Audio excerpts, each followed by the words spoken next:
Mesdames, Messieurs, bienvenue dans Leçon L'école Sabbat pour mercredi et 23, pour mercredi 25 et mars 2026, qui portait pour titre Vivre dans ce monde sans en faire partie.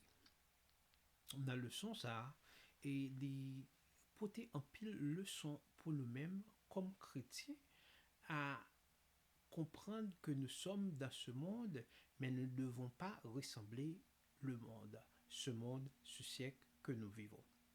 Mais juste avant que nous commencions, et d'en faire un coup de prière. Merci Seigneur pour les leçons que tu nous as apprises. Merci Seigneur d'avoir permis que ces leçons sont délectibles. Ces leçons sont faciles à appréhender et à assimiler pour nous, Seigneur, et à mettre en pratique, Seigneur. Que ta parole trouve toujours sa place dans notre cœur, que jamais nous ne perdons notre sensibilité à ta parole. Amen. Eh bien, dans le leçon ça, l'auteur a demandé quelques questions. En quoi que Luc se distingue d'Emma? Et texte que Libano pour nous lire, c'est texte que nous joignons dans 2 Timothée 4 et verset 10. Dans 2 Timothée 4, verset 10,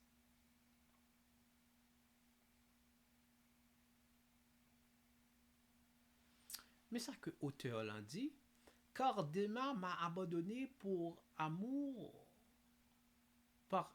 pour le siècle présent. Il est parti pour Thessalonique. Déma quittait Paul, l'abandonnait Paul parce que il y trouvait l'amour pour monde ça plus que l'évangile de Dieu. Dans le texte, Paul demande nous quelle leçon que nous sommes capables de tirer et de cette histoire de texte. Gagner 4 leçons, 5 leçons que nous trouvons. Première leçon que nous trouvons, et c'est que n'aimez point le monde ni les choses qui sont dans le monde. Et nous sommes capables de comprendre ça.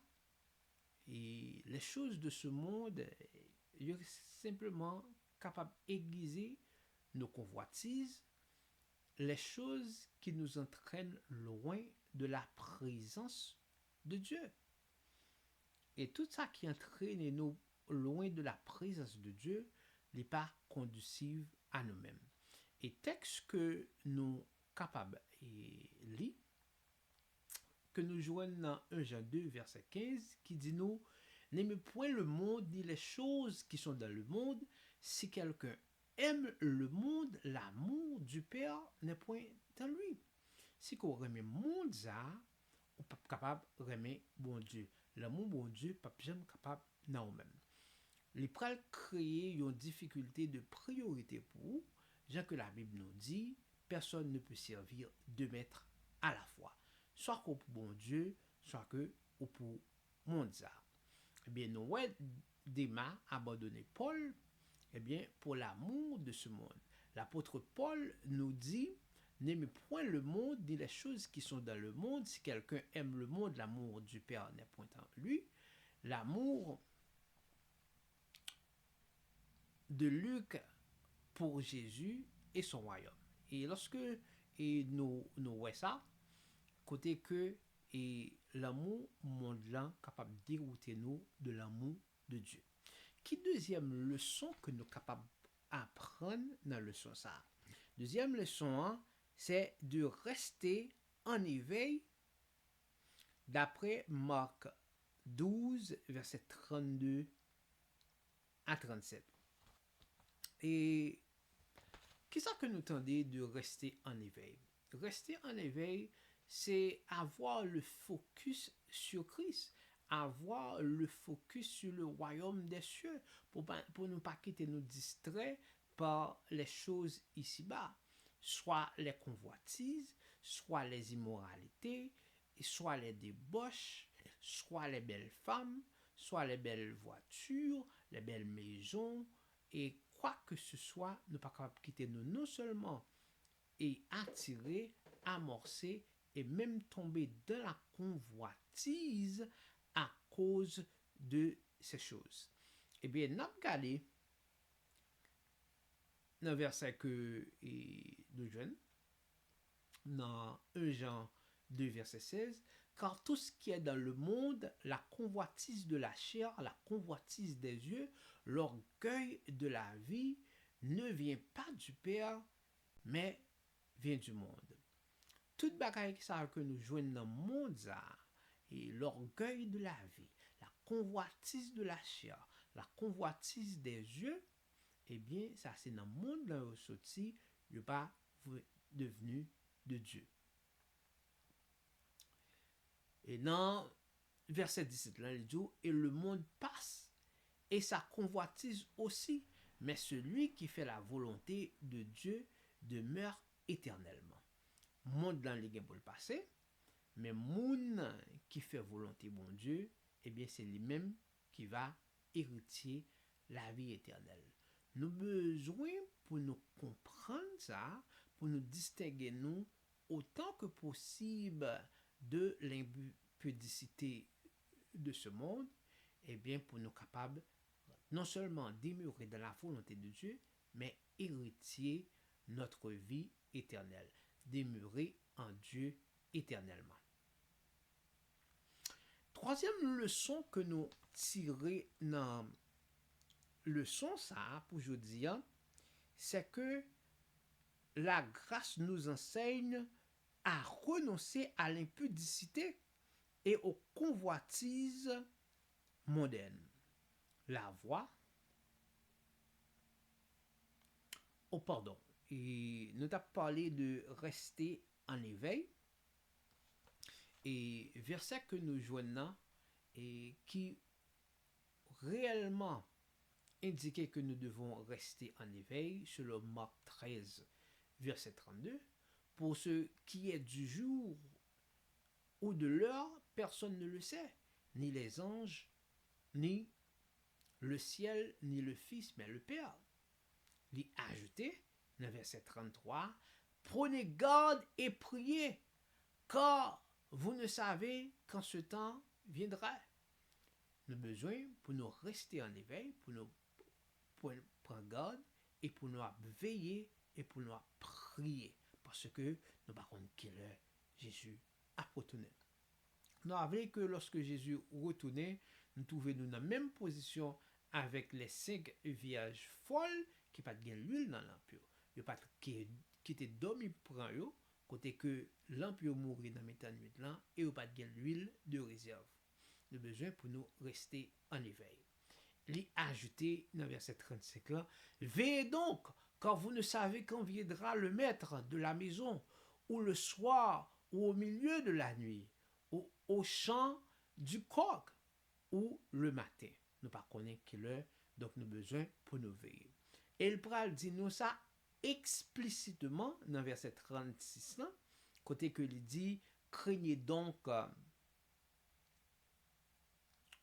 qu'il ne vous trouve endormi à son arrivée soudaine. Et verset 37 là, il dit, car je vous le dis, tous veillez. Jésus même, lisez-nous pour nous veiller lorsque il va retourner, qu'il va joindre personne monde abdominal. Et troisième leçon que nous avons parlé, c'est que la grâce nous enseigne à renoncer à l'impudicité et aux convoitises mondaines. C'est ça que et la grâce enseigne nous. Dans 2 Timothée, dans Tite 2, verset 11, il dit, car la grâce de Dieu, source de salut pour tous les hommes, a été manifestée. Il ajoute, elle nous enseigne à renoncer à l'impudicité et aux convoitises mondaines et à vivre dans le siècle présent selon la sagesse, la justice et la piété. Eh bien, la grâce qui est abondante, lui enseigner nous à renoncer à toute impudicité et convoitise mondaine, à vivre dans ce siècle selon la sagesse. La définition de la sagesse, c'est de prendre la bonne décision au bon moment. La justice divine et la piété. C'est trois bagages que nous gagnons pour nous vivre de yo lorsque et nous éviter l'impudicité. Verset et 3, quatrième leçon, c'est que le jour du Seigneur viendra comme un voleur. Les cieux et la terre se dissoudront, que votre sainteté ne se dissoudra pas. Eh bien, celle-là avec terre pour le passé, et de tout gain pour le fond, que votre sainteté. L'appel à la sainteté, il fait là à nous-mêmes, les pas jamais dissoudre nos rétés inébranlables dans bon Dieu. Dans 2 Pierre 3, verset 10, le jour du Seigneur viendra comme un voleur. En ce jour, les cieux passeront avec fracas, les éléments embrasés se dissoudront, et la terre, avec les œuvres qu'elle renferme, sera consumée. Il est ajouté dans verset 11, puisque donc toutes ces choses doivent se dissoudre, qu'elles ne doivent pas être la sainteté de votre conduite et de votre piété. Même si toute bagaille dans le monde là t'a disparaître, ciel la terre avec toute bagaille que on inclut disparaître, que sainteté ou que piété ou pas jamais disparaître devant mon Dieu. Et dans verset 14, il dit, c'est pourquoi, bien-aimés, en attendant ces choses, appliquez-vous à être trouvés par lui sans tache et irrépréhensible dans la paix. Il voulait que lorsque Christ va retourner, qu'il va trouver nous sans tache et irrépréhensible. Qui est l'autre leçon que nous apprenons dans et leçon pour aujourd'hui, c'est que d'acheter de moi de l'or éprouvé par le feu. Eh bien, Christ dit nous pour nous acheter de lui-même de l'or éprouvé par le feu. D'après Apocalypse 3, verset 18, je te conseille d'acheter de moi de l'or éprouvé par le feu, afin que tu deviennes riche et que tes vêtements blancs, afin que tu sois vêtu et que la honte de ta nudité ne paraisse pas, et un collier pour un oindre à tes yeux, afin que tu vois. Bien, c'est conseil ça que Christ a gagné pour nous dans le leçon pour mercredi 25 mars 2026. Eh bien, nous souhaitons pour l'autre émission de Messie Dieu veut. À la prochaine. Que Dieu vous bénisse.